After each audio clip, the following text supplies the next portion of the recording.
What up, what up? It's your boy DJ Naeem. I want to give a huge shout out. Going out to my Jersey boys, breaking down these UFC cards, baby. Let's go. Got a little mama and she chillin' by the poolside. Fashion over drip, body done with a hair tie. Ex keep calling, tell that boy he need to sit back. You don't got a bag, you can never get your chick back. Broke boys, we don't like them. Bad, bad, bad, yeah, we pipe them. And I need some big money with some hype fans. Said I need some big money with some hype fans. Broke boys, we don't like them. Bad, bad, bad, yeah, we pipe them. And I need some big money with some hype fans. Said I need some big money with some hype fans. Check it. When I'm in Vegas, bring the drops out. Yeah. When I'm in Miami, bring the yachts out. Water, water. Welcome to an early edition of the Jersey Boy Podcast. My name's Steve Ricciardi. My lighting is not the best. We're not used to recording at 11 in the morning, so I apologize for that. With me, as always, is Drew Valencia. Andrew, how we doing?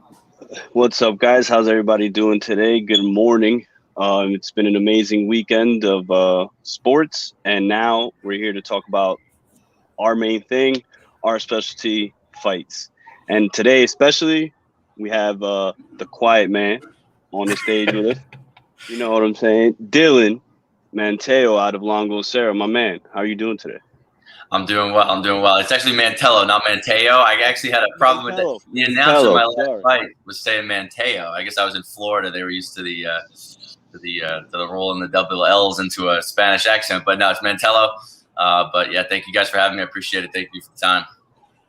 Well, sorry about that. Blame that guy. Because that's if the Italian guy introduced him, it would have been Mantello, bro. Yeah. I don't know what to tell you. They didn't have a problem with it on Long Island, but I go down to Florida, and they start rolling them, so it's all good. But yeah, no, definitely. So Dylan, we appreciate you coming on. Dylan's been, kind of in our wheelhouse because he got his pro debut at Ring of Combat. So we were ringside for that fight at Ring of Combat. And again, Dylan, you had a decent amount of amateur fights. What made you jump into the pro ranks? Did you feel like it was the right time at that point? Yeah, so I went 6-0 as an amateur. I did most of my fights with Ring of Combat's amateur promotion and Triton Fights on Long Island. I got to 5-0, had a couple of amateur titles. Was seeing a couple of teammates that I had went pro. I have a very good relationship with Ray Longo. He's my head coach. So, if I work off a lot of his feedback, and he was saying, maybe one more here or there, because, once you go pro, you can't go back. So, right. You want to get as much experience as an amateur as you can, so that when you hit the pro ranks, you're ready to go, right? That's something Ray always says is, you got to be squared away when you go pro. So I got a lot of experience in my amateur career, a lot of finishes. My last fight wound up being not a finish. It was against a tough guy. Had a lot of he had 12, 13 amateur fights. But I could tell in the lead up to that one, I maybe wasn't as motivated as I would have been for a pro fight.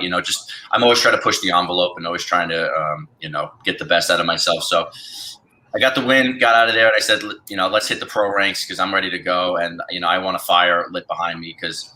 I'm motivated by fear, I think, a lot, and that does good things for me. So, I hit the pro ranks with Ring of Combat. Even then, it was tough getting to me an opponent for my pro fight. Wound up going through 2-3 guys. Wound up having to fight a guy who was 2-0 already at that point. Had a lot of skills, so we got him in Ring of Combat. Had a grueling fight. It was a good fight. And then I got the unanimous decision, but it was good. It was it lit a fire under me then too, because I said, okay, now these pro fights are going to get super serious. So since then, I've been motivated extremely and putting new skills together, working with Ray. And my last 2 fights have been 2 finishes. I got my second pro fight was a pretty good highlight reel knockout, and then just last Saturday I had my third pro fight. Against a guy who also fought in Ring of Combat and Bellator, had a few fights and some big promotions, and I wound up getting a first round submission via armbar for that one. So I'm just going to start knocking down these fights this year. I lost some time last year, so I'm excited for 2021. Get as many fights in as possible and start looking for some big promotions and UFC shots.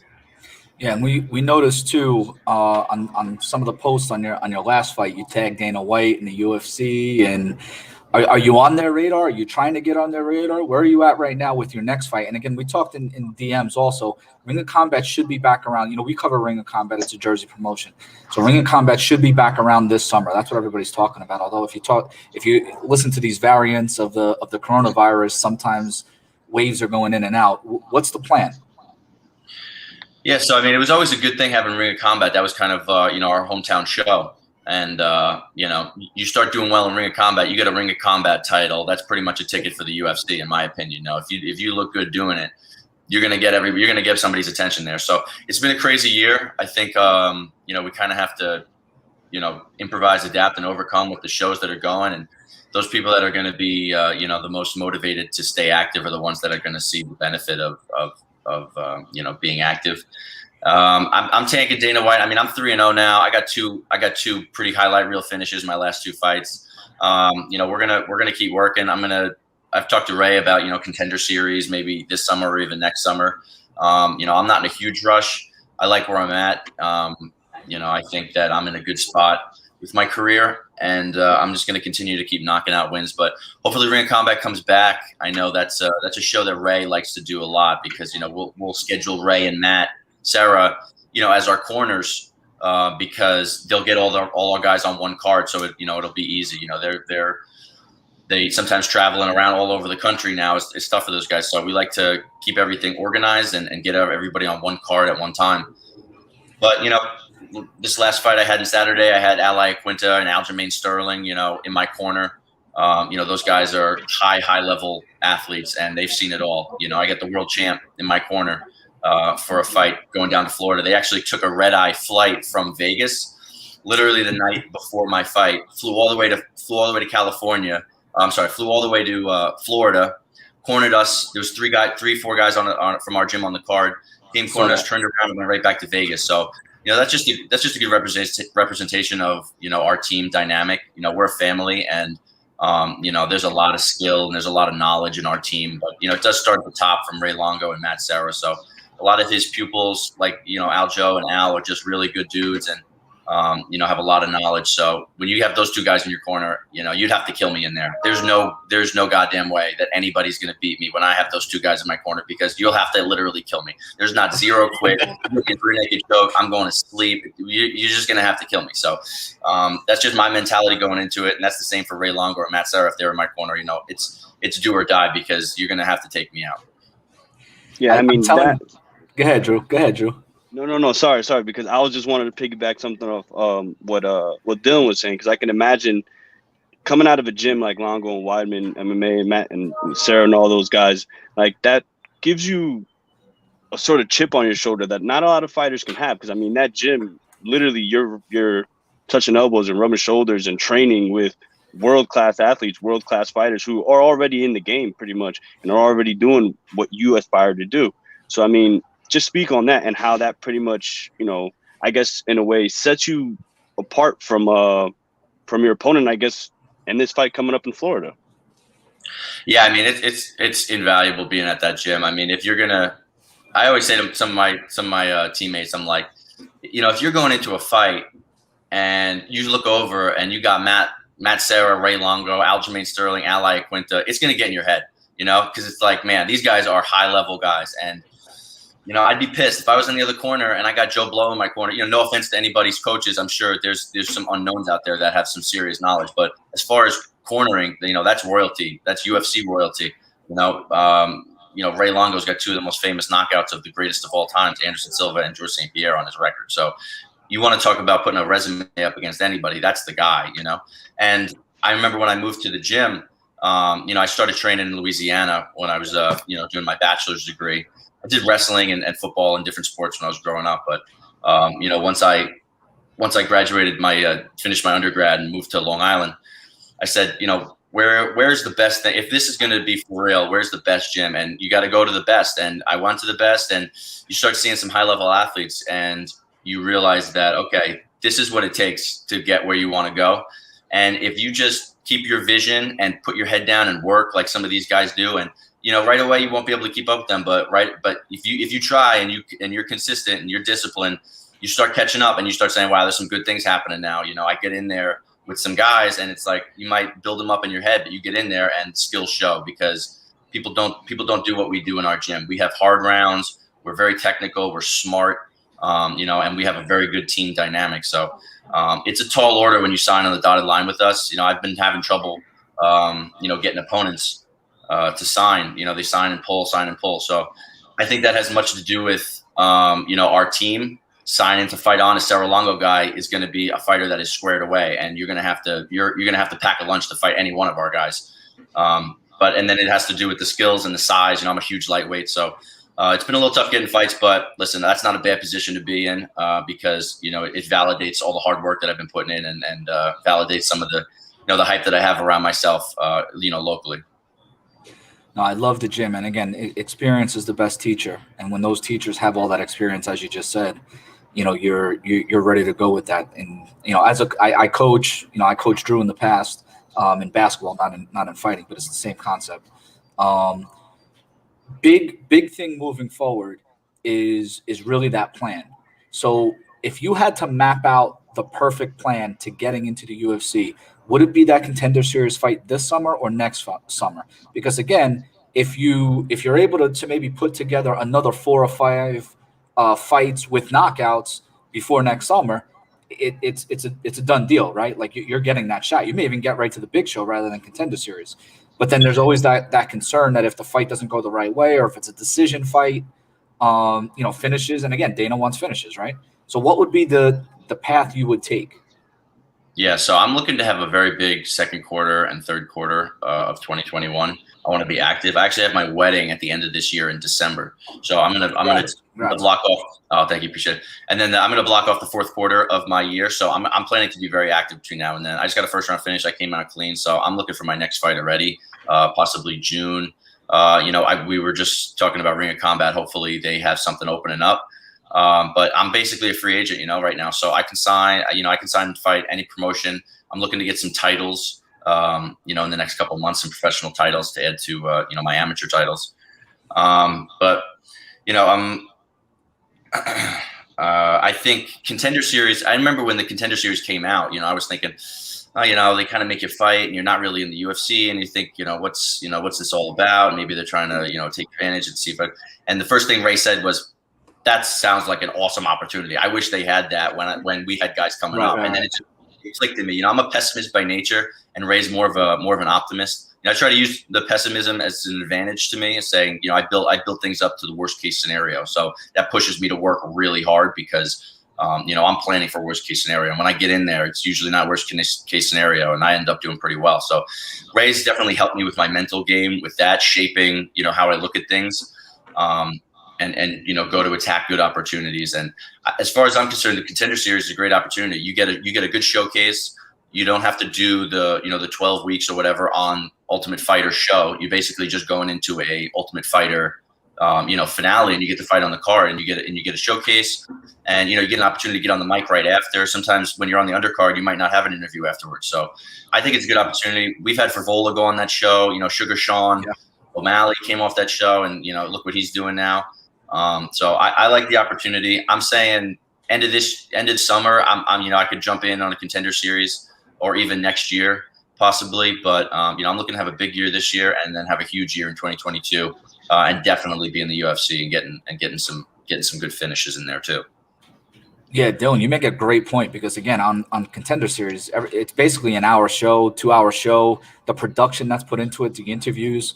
You make a great point with that. I didn't even think of it from that perspective. So maybe Ring of Combat. We got to get you back down on Ring of Combat June, July, and then maybe like a September Contender Series, and then you get married to finish the year. That would be awesome. That's a hell of a year. Go ahead, Drew. I wanted to ask a question. I got one more for Dylan too. No. I mean, for me, the main question I have now, because I'm just looking at this promotion that you're about to fight on. So this is what is like Florida versus New York or something like that. And, so this was last Saturday. This was Triton Fights. This is their first pro card. It wound up they were trying to do a New York versus Florida theme. Most of it was a lot of Florida guys against New York guys, but again, like I was saying earlier, a lot of guys sign on the dotted line thinking, "Hey, I'm going to go fight a Cerro Longo guy," and then as you get closer to the date, it's going, I don't know if this is really a thing that I want to do this early in my career, even, So So I wound up having an opponent pull out from Florida. He trained at an American top team down there. He wound up pulling out. I saw that. And then they had another guy, one of Nate Diaz's guys, Avia. He said he was down to fight, and then he said he got an injury in training the next day. So I was like, okay. So they wound up getting Jerome Mickle. He actually called me out on Instagram, so we had a little bit of fun at weigh-ins too. He got in my face a little bit, so we wound up hyping it up. He's got a lot of experience too. His pro record's not that impressive, but he does have a lot of experience. And if you go back and watch those fights, he's knocking people down, and they're just kind of holding him down. So he's not an easy fight, that's for sure. Big jack dude.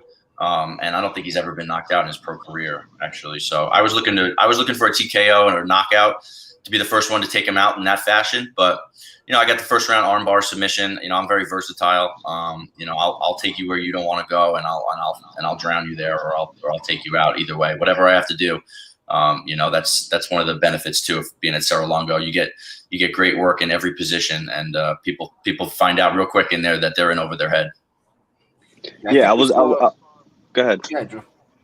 No, I was just gonna say that because I saw that you had the armbar win. You have more than a couple wins by KO, but then you also have a win by a triangle here. And me, as the jiu-jitsu guy here on the show, my question to you is, like, obviously you did say you're well-rounded and you're ready for anything that's come your way and that can be thrown at you. But do you have a favorite? Would you rather stand? Would you rather be on the ground? Where is it that you rather, take the fight? I want to go where you don't want me to go. That's exactly where I want to go. That's my favorite place. I like to take you where you don't want to go. And I have a pretty good mind for the game where I can figure out what you want to do, and I'll come up with a game plan to make it very hard for you to do what you want to do. And even if you do end up doing what you want to do, I have cardio that can back it up, where even if you get me there, even if you're trying to take me down, good luck trying to keep me down. And if you want to stand on the feet for a while, I have very good range, and I'll wear people out just standing and showing fakes and feints. So, I'll take you where you want to go, and that's my game plan. But I'm not scared to do anything. I'll go and do whatever I want in there. Honestly, I started more of a jiu-jitsu guy. I was more of an instinctually a grappler. So my base was wrestling and jiu-jitsu originally, and I did some boxing too. But once I got with Serra-Longo, I got with Ray Longo, my striking took off, and especially my hands. Ray's really great at building a skill set around different body types and different mindsets even. So he'll go in and train me, keeping at range, using jab, putting punches together very well, and then he'll go in and do a totally different techniques with Marab Dravashvili in the gym, and they both work. So that's just something that is just a wealth of knowledge from that guy, where he's able to build somebody's game based around what their strengths are. And I take a lot of advice from that guy because he's a big mentor to me, and I'm always looking to make him proud and show off the hard work that he does, because I've done some personal training too, and I know what that does on your body. And I mean, this guy's pushing 50 years old or whatever. I don't even know how old he is, honestly. He wouldn't even tell me, but he's a guy that puts his body out there and really takes a beating from taking shots with me on the pad. So I try to make his time and his energy worth it. And again, like I said, with having Aljo or Al in my corner, I'm going in there to do or die, because I know the work that Ray put in to me, and I just want to make him proud and show that he's an elite striking coach, and that his pupils are nothing to be messed with. Dylan, your coaches definitely are proud of you, because you're selling this gym right now like you wouldn't believe. You're promoting this gym. You're gonna have to get an affiliate code for the gym. But let's finish off right here. Explain to us Quiet Man, because not for nothing, in this interview, you haven't been quiet at all. You're talking about yourself, promoting yourself, talking about the gym, talking about your teammates, like the prototypical team player right now. So tell us about the Quiet Man mantra, and then also shout out anybody else if you have any other people you want to shout out, coaches or sponsors.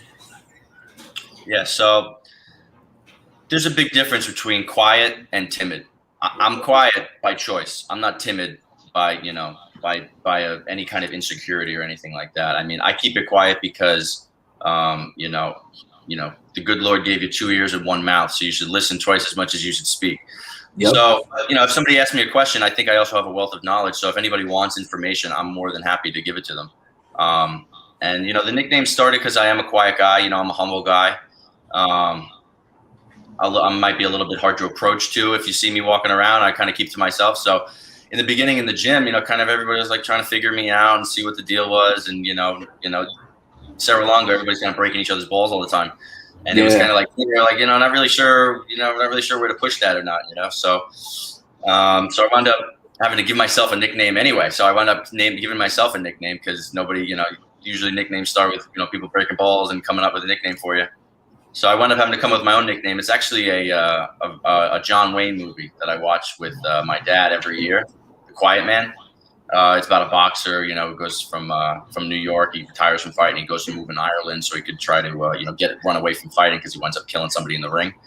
And then he realizes that, you know, he needs to find different reasons to fight, and that fighting, you know, is good, but it needs to be done for the right reasons. And, you know, that's been a story of my life, actually. You know, I grew up with a little bit of a rough crowd, and I was getting in a lot of street fights, and, you know, word gets around that, you know, this guy's a pretty tough guy from this town. And then it's always, you know, somebody wants to come and fight you. And then you know, and back then I wasn't training martial arts. So, you know, I just took offense to it, and I got angry, and I wanted to fight everybody that wanted to fight me.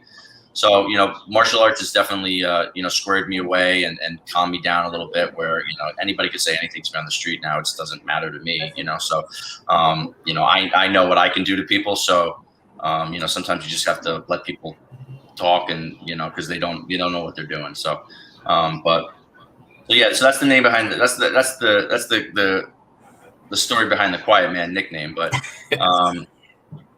yeah, so, but I mean, listen, I know I need to get my name out there, and, you know, I'm not a stupid guy. I think I'm a pretty smart guy. You know, I'm pretty well spoken. So, you know, I'm excited about the future. I'm excited about building my brand, you know, continuing to get fights and continue to rep for Sarah Longo, because, you know, it's a family environment there, and I wouldn't want to be anywhere else.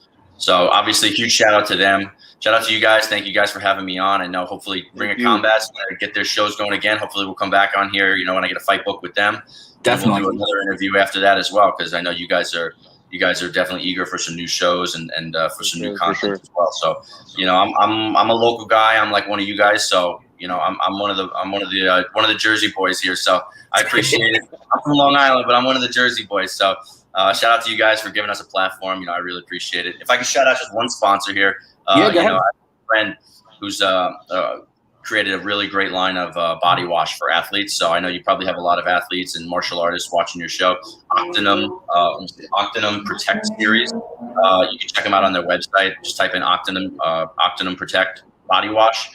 They have some really great products. I've actually struggled with some ringworm and stuff in the gym. We have a clean gym, but a lot of guys don't, honestly. So they get staph infections. They wind up having to pull out a fight. So, you know, it's serious business to make sure that you have a clean body, and Octinum is pushing you know, some really good content. Smells great. My fiance loves it. She's like, I don't even know what you're wearing right now, but it smells great. So that's one sponsor that I would want to push. You know, thank you to all my sponsors too. A lot of the guys, you know, help me support, you know, doing what I do, and a lot of the paycheck is from the sponsors. So thank you very much to all those guys. I appreciate it. And we're looking to get a quick turnaround after this one. So maybe June, I'll go talk to my manager and see what the deal is with Ring of Combat, and we'll try to get something booked, because if that's the deal with Ring of Combat, then let's do it. Let's get it, bro.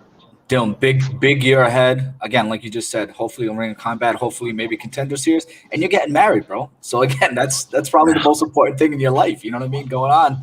But we wish you the best of luck. Definitely, we'll have you back on, you know, around your next fight or whenever it's good for you, man. We appreciate you coming. And again, Dylan's got to get back to work, so we're gonna continue through with UFC. Thanks, shows. brother. Thank you, man. Thank you, guys. Appreciate it. Right here here. It is. Let's go. Take care, brother. All right, that was Dylan Mantello. Dylan's been great, and again, our buddy Waldo is personal friends with his brother. They work together. So what Waldo was telling us is, yeah, you gotta have Dylan on the show. You gotta have Dylan on the show. And we're like, but we've never seen him fight yet. So when we saw that initial fight on Ring of Combat, we were like, all right, now we can you know, get him on the show, talk fights with him. And then all of a sudden, what winds up happening? COVID, and then we don't get to see him again in Ring of Combat. Yeah. You know, it's a little frustrating from that perspective. But Drew, you got a fight coming up next weekend. We'll promote that real quick. You want to just talk about East Coast Elite? Yeah. So next weekend, East Coast Elite. Shout out to them. Shout out to my boy Chris. You know, it's going to be over at Bones Jiu-Jitsu Academy in Clifton. I think the venue is already packed to capacity. No more actual visitors can go, but you can stream it on their Instagram and I think Facebook if they have it up. I'm stepping up. I think I got the main event spot, dude. How about that? Yes, you do. Yes, you do. But I'm stepping up against a good friend of mine, actually. It's funny. My boy Tommy, who I've trained with before in the past, but it was in no-gi. So we know what we feel like. We know what our games are in no-gi, but this time we're stepping up in the pajamas, or as people like to, or as they're better known as the gi. And it should be fun, man. I never really shy away from any competition. I just got to lose this dad bod, but that's only like five or six more pounds. And it should be fun, man. I love to compete. Never matters to me about the weight, the class, whatever. Just put me on the mat and let's get paid. All right. And again, if we're going to get paid, then that means it's probably going to come from BetMGM at this point, right? So shout out to our approved affiliate, BetMGM.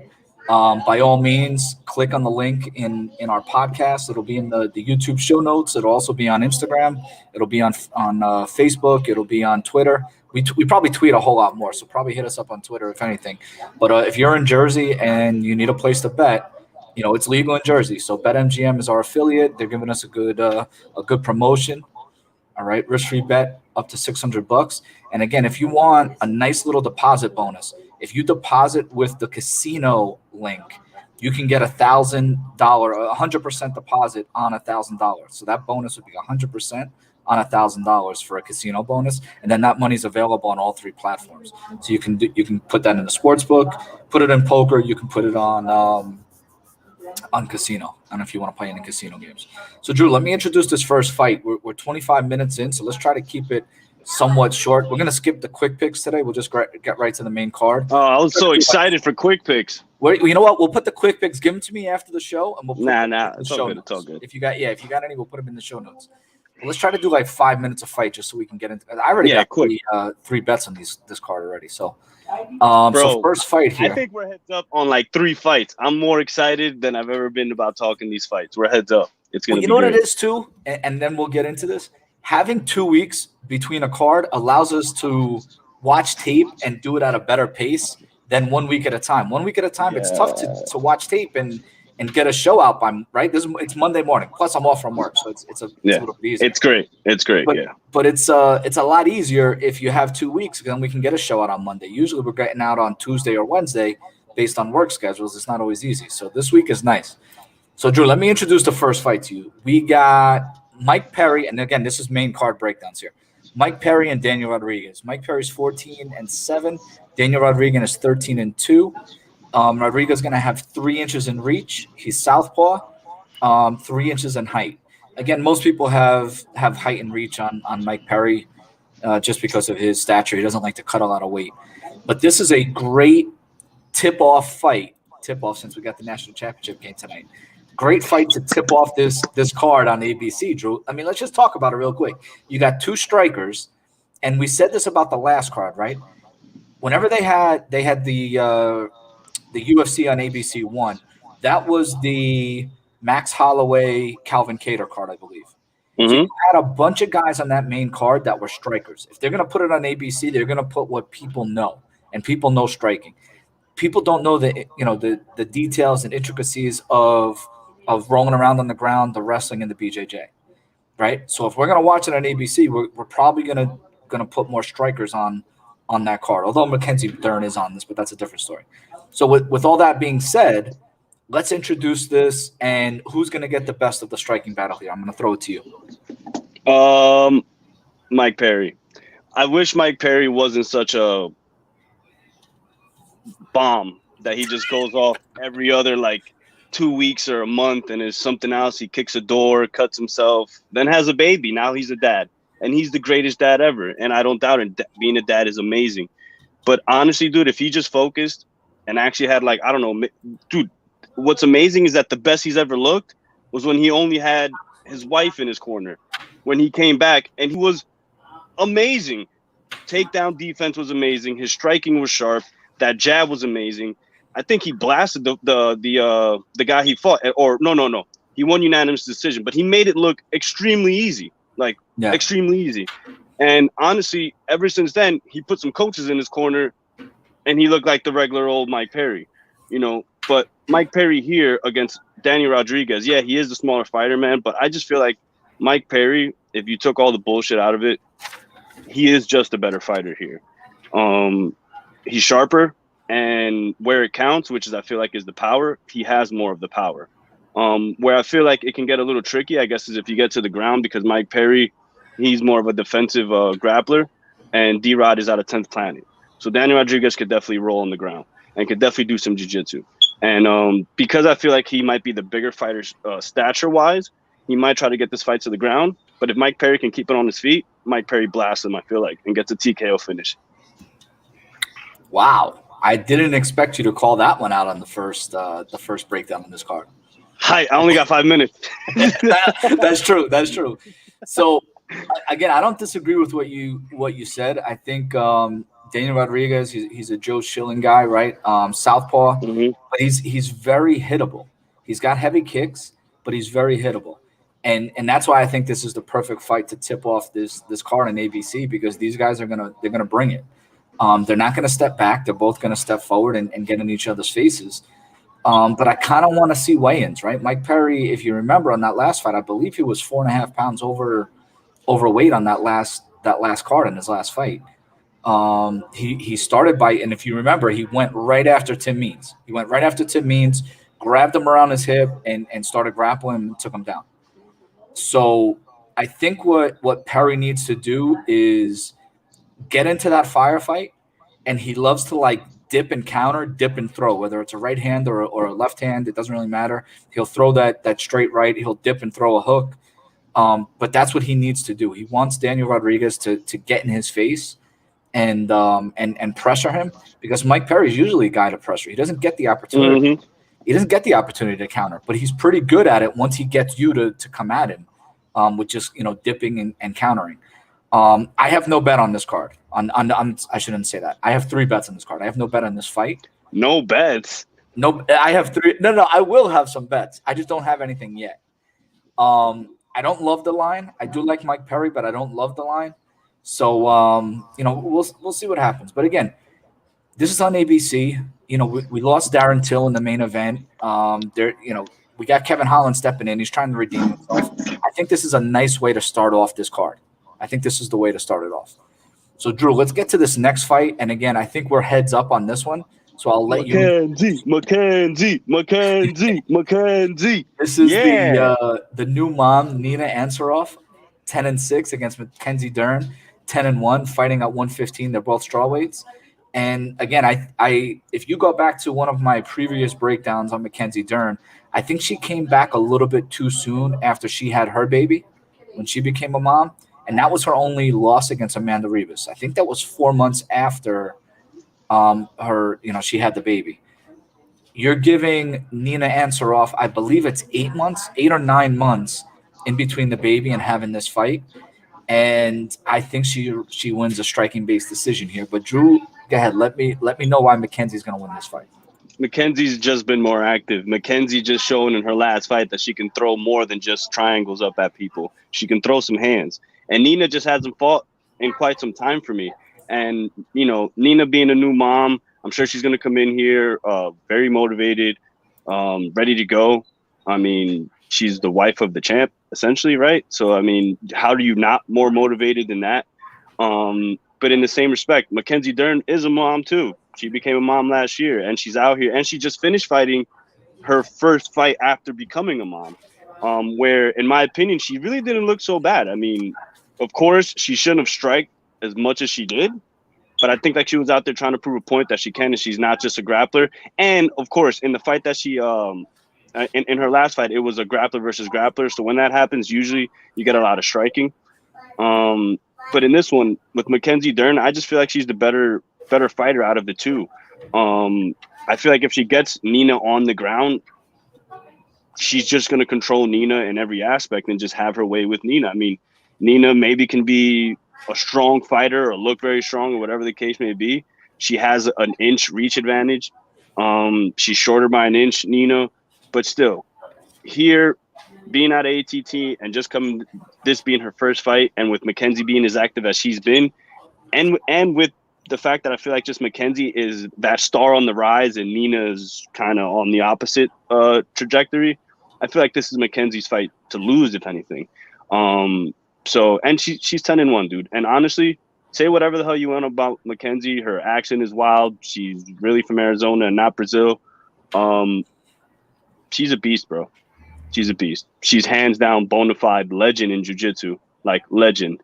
And she's here in the UFC now, making it look easy anytime somebody gets on the mat. And if she just focuses on that, like that, I don't see this fight going any other way but a dub for Mackenzie.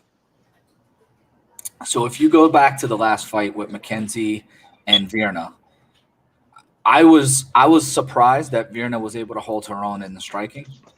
I thought Mackenzie would have a bigger advantage, and that's why I bet her in that fight.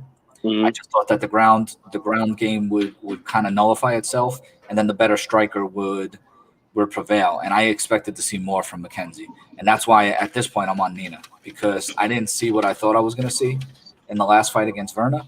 So I bet Nina. Again, I'm gonna put up the odds. No faith. No faith. Again, you make your read. I make my read. I bet Nina at plus. No, I'm sorry, I'm lying. -110. I was able to get Nina at -110 last night. I believe that was on BetMGM, so that was on our our affiliate. So you can probably get Nina at +110 at BetMGM. I don't know if that line moved, or I'm sorry, -110. Wow. Okay. So that's the line that I like. I do like the over 1.5 rounds. If you wanted to parlay that, -290. I think this goes to decision.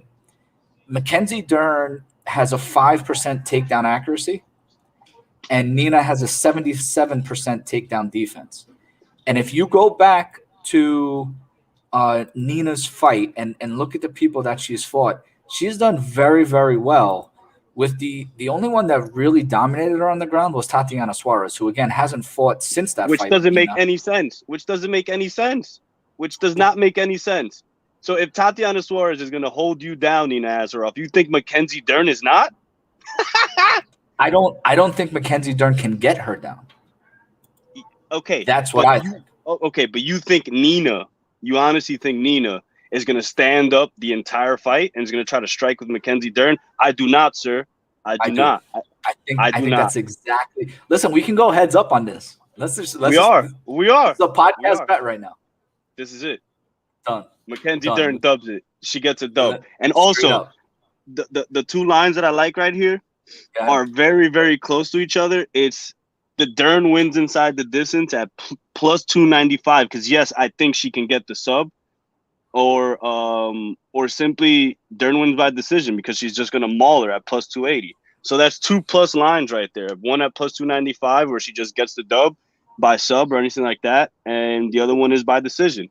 Because I honestly think that Nina, if she can get held down by Tatiana Suarez the way that she was held down in that fight, dude, why is she not going to get held down by Mackenzie Dern, who is literally a legend at the art of control?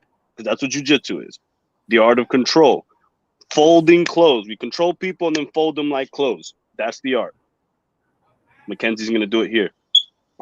All right, so we're heads up. Let me introduce this next fight. Drew's intense right now. Again, remember, we're trying to go 5 minutes. We don't want to go too long with this podcast. Bro, I got a fight next week, man. I'm building up. I'm building up. Well, listen, let's just go right back. Dylan was all fired up. He was intense for his interview, and now you're fired up talking about this card. So Sam Alvey and Julian Marquez, the Cuban missile here. Alvey is 33-14, 33-14-1. Marquez is 8-2. And again, the thing that stuck out to me is Sam Alvey, after having all those fights at light heavyweight, 205 pounds, is dropping down to 185 for this. So I'm all over Julian Marquez. I think he got the rust out in his last fight, was able to finish that fight late. And I think as long as he stays away from Sam Alvey's left hand, I would love to see how these guys look on the scales, because I think that I want to see how Alvey looks. I'm not saying that he couldn't cut 20 pounds, but I don't think it's going to be an easy cut for him since he's never done it. Obviously, he's wanted to fight at light heavyweight. So I don't know if that left-hand power is going to come down like it normally does. Plus, Marquez has a good chin anyway. But, Drew, what do you think here? Where is the prop that says that Julian Marquez steps onto the scale with an MC shaved into his chest from Miley Cyrus? That's the prop I want to bet on, because he's definitely going to do it, because Miley Cyrus already put the henna tattoo on her stomach saying the Cuban Missile Crisis. So all that's left is for Julian to seal the deal, come out here, knock Sam Alvey out like he's going to do, and keep it moving. Miley Cyrus is going to be in the corner. Julian Marquez is a superstar. His strongest weapon in reality is his coach. And in this place, in this fight here, honestly, if Julian Marquez doesn't win, because I mean, Sam Alvey, I don't want to pick him. I don't. So, and Julian Marquez honestly was getting destroyed in his last fight, and then pulled out some miracle work, and won. And that's the hype train he's on right now. And honestly, he's very marketable. And I think if Julian can just put smiling Sam Alvey asleep, coming down from heavyweight, which I don't think is a good idea. Light heavyweight. Sorry. Yeah. So I was about to correct. Light heavyweight, which I don't think is a good idea for him. I don't know, man. Julian gets a dub, goes on a date with Miley Cyrus, and we move on to the next fight. Let's get it. Yeah, I was wondering the other night. I'm watching the basketball games, and Miley Cyrus comes out and performs in between the games. I was like, what the hell is going on? I didn't even. Where did this come from? You know what I mean? The most random performance ever. Most random. And then again, it feeds right into Julian Marquez, and you're saying that Miley Cyrus is going to be in her corner. So I don't know what's going on, man. I just hope that we get a good game tonight. But I'm staying away from a bet right now. I want to see them on the scales. But this is the kind of fight where I wouldn't mind throwing Julian Marquez in a parlay, depending on where the line goes. Drew, I'll throw the line up there just so we can see it. Marquez right now is minus 185. Again, bet with BetMGM. It's our affiliate. What? But he's minus 185. I didn't know who to parlay it with yet, which is the only reason why I haven't bet it. But I think that Marquez at 185 is a steal. What do you think? Bro, Marquez inside the distance at plus 130. Hello. Make it rain, baby. Bro, okay. Listen. You know how I've been feeling. We text every day. This weekend has been, I'm just light me on fire. You're on fire. You're definitely on fire. Just light me on fire. But I don't know, man. This fight right here, Marquez inside the distance at plus 130 is disrespectful. Super disrespectful. Only because they both are power punchers. Don't get me wrong, right? But Sam Alvey has a left hand that everybody already knows about. Julian Marquez has a great freaking chin. If you didn't notice in that last fight where he should have been put away a million times and wasn't.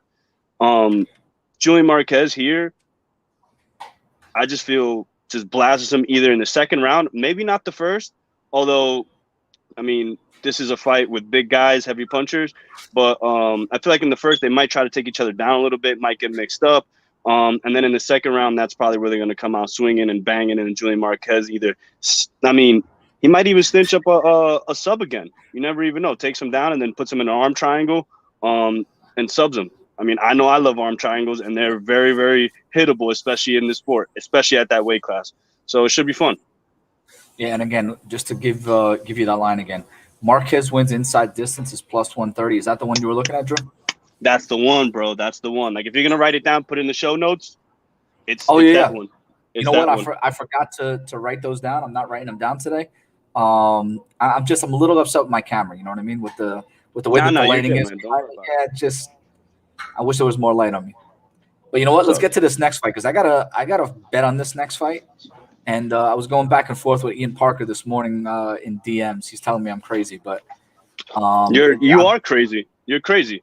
You think I'm crazy with this next one? You're crazy. You already put the pick out. So for those who don't follow us on Instagram, follow us on Twitter, follow us on pretty much everywhere you can see us, on YouTube, on Facebook. Hit the link, subscribe, like us. See that right there? That's my name. Well, right here. This is my name. That's my partner's name on Twitter. Follow us. And you're a sick guy for putting your pick out on Kyle Daukaus. What are you, like a fan of his brother and you're just a family teammate? No, bro. This is not going to happen. Not this fight. Not this way. He's going up against a guy who's 13-0. Daukaus says that he's been fighting tomato cans. No, bro. Not going to happen against a Dagestani and Khiziev. The Black Wolf. Let me just call him that. I can say that easier. 5'9", 74-inch reach. Daukaus is riding, I guess, a confidence that, in my opinion, is given off the fact that, you know, his brother's is in the UFC. His brother's is also doing well. His, you know, and it's like a, you know, one ship makes all the other boats rise type of thing. You know what I'm saying? Like one ship's wave makes every, you know, that type of thing. And in this fight, I feel like he's about to get his you know, all the wind knocked out of his sails, because he's going up against a wrestler here who's not just your everyday wrestler. I mean, if we know anything about the guys out of Dagestan and Russia, you can talk everything, you can say however you feel, you can be as confident as you feel, but the minute you feel that pressure and the minute you feel the difference, I think a lot of those guys end up drowning in that deep water. And I don't see it going any other way here. I mean, this is a 3-round, 3-5-minute fight, which is usually a cakewalk when it comes to wrestlers like the Black Wolf. And Daukaus, I feel like he, you know, when it comes to wrestling, I'm sure he's well-rounded. I'm sure he can pretty much stand and do pretty much anything with anybody. He's probably going to want to lean more on his striking in this fight, because if he tries to take it to the ground, yeah, I'm sure he's confident in his skill set to stand right back up and get up. But I don't think it's going to be as easy as he thinks or as he perceives it to be. You done? No, but you can go now. All right, so we're trying to keep this to 5 minutes. So let me give you some of the numbers. Drew is obviously fired up here, but I'm just trying to get the betting line all set up also here. So if you go to the numbers, and this is what I was looking at, the first thing is Daukaus is going to have a 6-inch height advantage and a 2-inch reach advantage. Daukaus also has a 94% takedown defense. All right, and that includes his fight with Brendan Allen, who I think Brendan Allen is a pretty good fighter, pretty good prospect. And I don't think that I'm going to screw up his name. Aliaskhab The Black Wolf. Yeah. So Aliaskhab, I don't think he's fought anybody that was as good as Brendan Allen. I know that he's only fought one guy at 185 pounds, and that was his Contender Series fight, because he usually fights at Fight Nights Global at 170. So again, he's fought some decent competition at 170 and was able to use his strength advantage. I'm concerned with the leverage advantage against Tyler Daukaus. I'm concerned with the strength advantage because Daukaus is strong and good in the clinch, and he also has 94% takedown defense. So these guys are both southpaws. I think Daukaus can just kind of piece him up with the jab, and that's really what he did in his last fight to win an easy decision. If it does go to the ground, go back to that Brendan Allen fight. I mean, there were some scrambles on the ground where Daukaus more than held his own, even put Allen in a bad spot and almost submitted him. So again, Aliaskhab had a nice win on Contender Series. Henrique went back and watched the fight. Another name, Shikimoto. He was fighting nobody, and he was finishing them quick. So nobody even knew what this guy could do. It didn't really look like he had much of a wrestling background. So again, Aliaskhab comes in that Contender Series fight, slams him down, and just finishes him. Rear naked choke, takes his back, and it's done. He's not doing that to Daukaus, and I don't think he's a better striker than Daukaus. So as I said to Ian Parker earlier, which again, he laughed at me, so Parker agrees with you, I'm surprised Daukaus isn't a minus 200 favorite here. I don't know what we've seen from Aliaskhab at 185 with a 6-inch deficit in height, 2-inch deficit in reach, going up against a guy with 94-inch takedown defense. That would make me not want to put a bet on Kyle Daukaus at plus 110. So, Drew, I'll throw it back to you. Tell me why I'm wrong here, but that's the way I'm thinking, bro. So, I mean, listen, who you fight on your way to the show is not your problem. You just have to get them all out of your way. Whether they have a 1-0 record, 0-9, 12-6, whatever their record, dude. If I decide tomorrow to tell my coach, dude, we're doing MMA, I'm still going to have the same attitude that I do in jiu-jitsu. Of course, the weight class is going to have to be determined, but I do not care otherwise who they put in front of me because the mission is the same. Get rid of them. So for you to say that the Black Wolf has fought nobody, yeah, maybe he hasn't, but he's just getting into the show. So we're about to see exactly what he's about. Maybe this is his first real name, his first real test in Kyle Daukaus, and we'll get to see the best of him, which is what I think is what you're going to see here. Because, I mean, dude, the fact that he got taken down by Brendan Allen and the fact that he was scrambling around with Brendan Allen, I mean, dude, compared to Khiziev, not even the same, dude. They're not going to scramble the same on the ground. They're really not. Like, people really, I mean, look, personally, I've trained with some Russians. I don't know if they're from Dagestan or whatever it is, but that's different. There's nothing like it in the world. There's absolutely nothing like it in the world. You can say you're the best wrestler, you're a D1 wrestler, and you wrestled for everybody, and everybody knows your name. I don't care. There's nothing like the wrestlers from Russia and the pressure that they bring, and just their style, man. And in this fight, I feel like Kyle is about to find out. I like Kyle because I watched his interviews, and I like his style. He's very confident. He is very strong. But in this fight, I mean, dude, just look at the rankings, right? One's ranked number 24. I know it's more of like a local ranking for him, and one is number 50 in the world. I mean, Alias right now has fought nobody's on his way to the show, but I think we're about to find out right now on ABC exactly who he is. I agree with you, but are you willing to take him as a favorite in this spot? Like, we're heads up here. I already bet Kyle Daukaus. Is that a real question? Are you picking him, or are you willing to bet him? Wait. My wallet. Bet it. Listen, all I'm going to tell you is you had a hell of a weekend, and I don't know why you want to start next weekend with a few losses and put those L's down. So that's your choice. All right, let me introduce this next fight because you're trying to take the hosting duties from me. We got this to me is the fight I'm most excited about, and that's Sodiq Yusuff and Arnold Allen. I'm more excited about this than the main event because after what Kevin Holland did a few weeks ago, I don't want to see a performance like that again. But let's just put it this way: Sodiq Yusuff, Arnold Allen. The only concern here I have for Sodiq Yusuff is his gas tank and being too overzealous. I think that if he allows Arnold Allen to slow this fight down, the pace of this fight down, then there's going to be very tight rounds. The judges are going to be scoring very tight rounds because let's be honest, Arnold Allen, he's a decision machine, right? He wants to control. He wants to fight.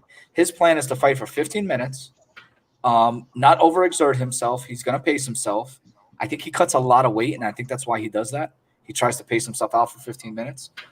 But he in the fights where he's more or less been losing later in the fights, he's been able to pull out victories, right? I mean, you can argue that a guy like Mads Burnell may have been beating him going into round 3, and he was able to get that front choke late in that fight. Some of the fights that he was, even the Nick Lenz fight, right? It was kind of close. It was very close. The fights with Brendan Allen usually are close, other than Gilbert Melendez, right? He blew out Gilbert Melendez. It was a blowout. But Nick Lenz, Jordan Rinaldi, on the numbers, it was a close fight. I kind of thought that Allen won the fight without much difficulty, but the numbers showed a different story. It's a close fight. So a lot of his fights are close fights. And Sodiq, again, it's not like he overwhelms you with volume, but I think he's gonna bring more volume. But I think he's also gonna have a respect for Arnold Allen that he did not have against Gabe Benitez. If you watch Sodiq Yusuff and Gabe Benitez, he had no respect for Gabe Benitez. Again, another southpaw that Sodiq is fighting. I think this fight is all about striking. I think it's about output, but I think Sodiq is gonna have that respect for Arnold Allen. And again, because he didn't have that respect for Gabe, he got himself clipped. Right, 2 minutes left in the first round, he got himself clipped, and the two shots that kind of stunned Sodiq. Again, he didn't put him down, but he definitely knocked him back and hurt him. Were two left hands. Those were the two shots that Gabe hit him with that hurt him. I think Arnold has those same shots in his repertoire, but I think Sodiq is going to be ready for them at this point. He's going to push forward, but he can't overdo it. If he overdoes it like he did against Gabe, I think Arnold Allen can hurt him and maybe even finish him. But I think Sodiq is going to push the pace and win round one. And then Arnold Allen is going to be, coming from behind. As long as Sodiq's able to push the pace for 3 rounds, I think he wins, and that's why I bet Sodiq at minus 134. Drew, what do you think here? Well, Super Sodiq is easily my pick for this fight. The reason I feel like, yeah, look at that. No, but easy, man. Super Sodiq has been, one of my favorite fighters since before he was even in the UFC. Strictly, and I mean simply because he's out of the camp that I'm always talking about, which is the camp out in Maryland. Yeah, I'm drawing a blank. Lloyd Irvin, team Lloyd Irvin. So those guys, I mean, every time I'm on the cast and anytime we break down a fighter from that camp, you pretty much know what to expect. Pretty much just like earlier when we were talking about Dylan, how he mentioned that when you fight a Law or a Law Serra-Longo fighter, you already know that, you got to pack your lunch to go fight these guys. Same thing with a Lloyd Irvin guy. Anytime, whether it's in jiu-jitsu, whether it's whatever, gi, no gi, whatever, if they're out of a Lloyd Irvin gym, you better pack your lunch because those guys are definitely here to do the work. And Super Sodiq in that fight against Benitez, I feel like the reason why he got caught the way that he did was because he was feeling himself. He had just he got on the Contender Series 1. Then his very next fight, which is I guess technically the debut, comes out, wins in round 1. Boom. Then he comes out against Moraes, wins again, unanimous, makes it look good. Then he fights against Benitez and gets caught because he gets just a little bit overzealous and feels himself. You know what I'm saying? Like when you're on a winning streak and you have the hype that you have behind you, you have champs tweeting you out, you have UFC fighters tweeting you out, talking about how great you look, how sharp you look, how precise you are, and all this. I mean, dude, you're gonna feel yourself. And then now with the way that that the African champs are pretty much running the UFC right now, I mean, there's so much momentum behind Sodiq. And keep in mind, Sodiq hasn't fought in a year. Sodiq was supposed to fight on Fight Island and just wasn't able to get his passport situation handled and things like that. So for me, long breaks, although they are kind of tough on the mind of a fighter, I feel like they're good because they let you heal in places that you usually don't heal because you're training every single day and you just, those minor injuries, you just look over and keep it moving. He hasn't fought in a year. He's been very anxious. He's looking to make, put on a performance to keep his name relevant. Because think about it, even for a guy who hasn't fought in a year, he's still very relevant. You say Sodiq, and you already know who he is, Sodiq Yusuff. Because, well, maybe not the regular, but for sure, if you're a fight fan, you know who Sodiq is. He comes out, beats Andre Fili, which is another guy who's on the rise, and Sodiq kind of took that fire away from that hype train. And now we have a fighter here who's 11-1 and on the rise, dude. And don't get me wrong, Arnold Allen is a problem, but Arnold Allen, I don't think has the volume to match up with Sodiq. And Sodiq even said it himself. He's planning on knocking him out in the second round. So if that doesn't say anything about how calculated he's planning on coming out, I mean, I feel like we're going to have a good co-main event. And it's honestly, this is going to sound weird to say, but if both fighters would have been out of the main event, this would have been a perfect main event for me. Arnold Allen and Sodiq Yusuff. You know what I'm saying? Like if Martin couldn't find Kevin Holland because Kevin Holland just wasn't available and they just scratched it and made Arnold Allen, I'd be great. This is a great main event right here. So this should be fun. Arnold Allen has a really, really strong left hand. He's very, he's very calculated. I think it's because of what you said, because he does have to cut a lot of weight. So it's more calculated, not more on his striking, but more on his gas tank. And that's why he fights the way he does. But in this one, I see Sodiq getting it done because out of the two, Sodiq does pack a punch. And if he puts it in the right place, which I feel he will, he can get the same thing. Stoppage by TKO, KO, or even a sub. So look for Sodiq to get it done inside the distance for sure. Yeah, and I think this is another fight. There's a reason that this is on the main card, right? And it's the co-main. It's a striking-based fight. These guys are going to strike, and everybody that watches UFC on ABC2, watching it on ABC, you've seen striking before. So again, I don't think this is going to hit the ground. I'd be surprised if it does. If anyone hits the ground, it's going to be because of a knockout. That's when someone's going to hit the ground. But I think this is a good time right before the main event. One more time to just let everybody know, Jersey Boys, we're an approved affiliate. Our links are up on our website for BetMGM. All right, so sign up for BetMGM with our link. You can play casino, sportsbook, or poker using the same app that BetMGM has. And again, if you want the best sign-up bonus, use the link for the casino. The link for the casino is 100% deposit bonus on $1,000. So you put in 1,000, you can get 2,000. So that's basically the way that works. So again, we got a main event here, and I'm not a big fan of it because of what Kevin Holland just pulled a few weeks ago. He came out and he wanted the strike. Derek Brunson saw that he was able to have some success with his wrestling, and basically just put Kevin Holland on his back for upwards of 4.5 rounds. I mean, most of that fight was on his back, right? And then because of that, Kevin Holland couldn't get up, and it was an easy wrestling-based decision for Derek Brunson. Now, in this fight, there's no reason for Marvin Vettori, who, again, why is Marvin Vettori fighting Kevin Holland on short notice? Because Darren Till had an injury. I believe it was an injury. Had to pull out. So now Kevin Holland, steps in for this fight. Who's the better striker? It's close on the feet. It's closer. But I still think Vettori is the better striker. But it's close. But that's the only spot, in my opinion, that Holland can even do any damage. Because if I'm Vettori, I'm going to put him on his back and either work the wrestling or work the BJJ. I'm going to work my ground game. And Vettori is very good on the ground, definitely better than Holland. And just keeping top control, he's going to win rounds. So why is he going to spend any time here striking? Now, it kind of goes against the theme, right? We just said the theme is striking based. And that's why Darren Till and Vettori were in this fight, right? It's two guys who are going to strike. It was going to be a nice matchup here. Kevin Holland wants to strike, but I think it's going to go to the ground, and I think it's going to go to the ground because of Vettori. So I think Vettori wins this fight. I don't know when. I mean, I don't think he's going to finish him. Kevin Holland's been able to not get finished by Derek Brunson and Thiago Santos. So again, he even when he's on the ground, he's able to kind of stay with it. So I think that we'll throw up some odds here. But Drew, let's get your breakdown, and then I'll throw up some odds real quick. What do you think? I think Marvin Vettori is just going to copy and paste whatever Brunson just did. Yeah. Literally. I mean, there's just to keep it as simple as possible. It's 5 rounds. Marvin Vettori against Darren Till. I mean, the striking was going to be phenomenal. It was going to be beautiful. I feel like Darren Till is probably going to get the better of him in that department. Just because Darren needs a freaking win, and Darren was going to be, as motivated as ever to get it.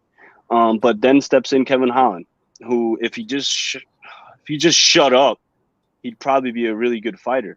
But he's trying to be a showman more than he's actually being a fighter. And sometimes it works out, but most of the times it hasn't been working out for him lately. And whatever, he's making people laugh, and I guess he's getting paid somewhat to buy more sneakers. But at the end of the day, dude, Kevin Holland, he can come out here and realistically, in my opinion, which is why I kind of was a little stunned, I think he's a better striker than Marvin, to be completely honest with you. Really? Okay. Because Kevin Holland, let's be real, I think he has the reach advantage here. He has a 7-inch reach advantage here against Marvin. He has 81 inches to his 8 to his 74. Height-wise, Marvin's only 6 foot. Kevin is, 6'3". So, I mean, the range, if Kevin was just to keep him outside of range and just pick him apart the way that I know he possibly can, throw some kicks in there, whatever the case may be, and shut up, he can possibly win. Not even kidding, and outstrike Marvin. But the thing is, when you come out, have a shit performance, especially the way that you did, you literally never fought. You never tried to make an effort, it seemed like. In a main event card where, had implications to shoot you up another level, and you just shit the bed the way you did, dude. I mean, Marvin Vettori just literally has to copy and paste, take him to the ground, keep him there, and beat him up. And, I mean, it's funny because maybe, this same time last year, I probably would have never spoken about Kevin Holland that way. I probably would have been like, Kevin Holland is the favorite here. He should win here. Things like that. But if we just saw him get dismantled 2 weeks ago, and it really wasn't even close, at all. So I don't see it different here, dude. I mean, for me, if I was Marvin, I'd be licking my chops. This is great. This is amazing. Easy payday. Now I just have to make it look good. And that's pretty much it, man. I don't really have any other things to say about it. This fight, whatever. If I have to pick a bet, it'll probably just be Marvin to throw win. It up there. I'll throw it up there. Yeah, like for this one, over 1.5 rounds, I say that's duh. I mean, Kevin Holland's probably gonna try to come out here because, dude, the way that he just lost, Kevin Holland has to come out here and shut everyone out and just knock him out or do something spectacular or show a great performance or be as dominant as he's ever been ever in his 21-6 career. He has to be the most dominant now. Why? Because he just really did bad his last fight, and it didn't help his image at all. And against a guy like Marvin, who's very, very, very motivated, fighting out of Kings right now, MMA, it's going to be a tough test, bro. A tough test. I mean, Kevin only has that one-punch knockout power. I mean, dude, think about this. He gets held down twice, right? Kevin Holland. He fights who was it? Anthony Krause in a grappling bout. Who the hell's Anthony Krause? Loses there. Gets held down by Darren Stewart. Charlie Ontiveros, and then blasts Ronaldo Souza from his back in a triangle. It's like, what? Like, why weren't you able to do that against Derek Brunson? Why weren't you able to do anything? You know what I'm saying? So it's just it's annoying. But dude, part of me really wants to bet on Kevin Holland to win, but I just can't. I really can't. And again, Marvin Vettori, if you ask him right now, legitimately thinks that he beat Israel Adesanya in that fight. Yeah, I'm just saying. I'm just telling you what he thinks. He thinks he beat Israel Adesanya. But I think he's also smart enough. It was the wine too. Like, come on. Well, but again, I think he's smart enough to know there's no reason to stay on the feet with Kevin Holland, who's a similar body type to Israel, right? With the reach and everything that you mentioned before, and that's why I bring up this fight. But I think that he knows that he can, the easy path to victory is just bring him down. So again, I love the over 1.5 rounds. I actually like the over 2.5 rounds. The over 1.5 rounds may be what I wind up parlaying with. Who did we mention earlier on the card that I said I didn't have someone to parlay with yet? Julian Marquez. I may parlay under 2.5 rounds with Julian Marquez and make that my fourth bet. I may do that right now. I'm going to see if the round props are out yet. I didn't even notice that. But I do like that a lot. And those may be my 4 bets for this weekend. We'll see if maybe I throw one more out there. I haven't really taped a lot of these undercards just yet. I really just looked at the main card. We do have Jersey Jim Miller on this card. Some other guys here. But Drew. We got Jorgen. Yeah, we do have Jorgen.